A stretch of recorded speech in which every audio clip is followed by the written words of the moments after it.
in a portrait, gestures and expressions are what reveal something about the person. That's the soul of a good portrait, is gestures and expressions. When I've sat with you in the studio, and we've spent 45 minutes, an hour plus with each other in your studio, just in downtown Provo, and the natural light coming in through the one window, and you're just walking around. It almost feels like I'm not being photographed. Yeah. Because you and I are having a conversation like this, and you're asking me the most interesting questions. And I can tell that they're questions that you sincerely want to know the answer to. Yes. You're curious. Yes. And right on the money. Yeah. So could you talk to me about that? Have you always been like this, or did you make a decision that when you're photographing people, this is helpful in the process? I have not always done it, but I realized it pretty early on. And there's 3 reasons I do it.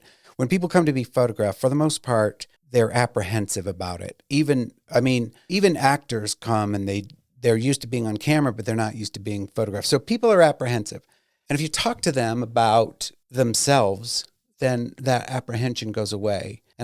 So that's the first reason. I want to have them feel comfortable about being photographed and think about something other than getting in their head about, if they look hot or whatever. And then the second reason is, when in a portrait, gestures and expressions are what reveal something about the person.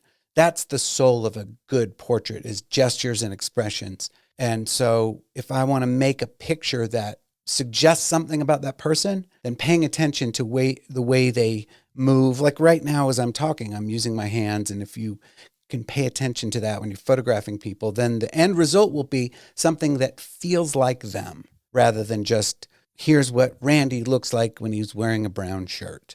And then the third reason, and this is what you said, is I am genuinely interested. I really am curious about people. And I guess, okay, so you could say curious or nosy. I'm probably both. Nosy. Those are 2 different things. I think curious is much more flattering. Yeah.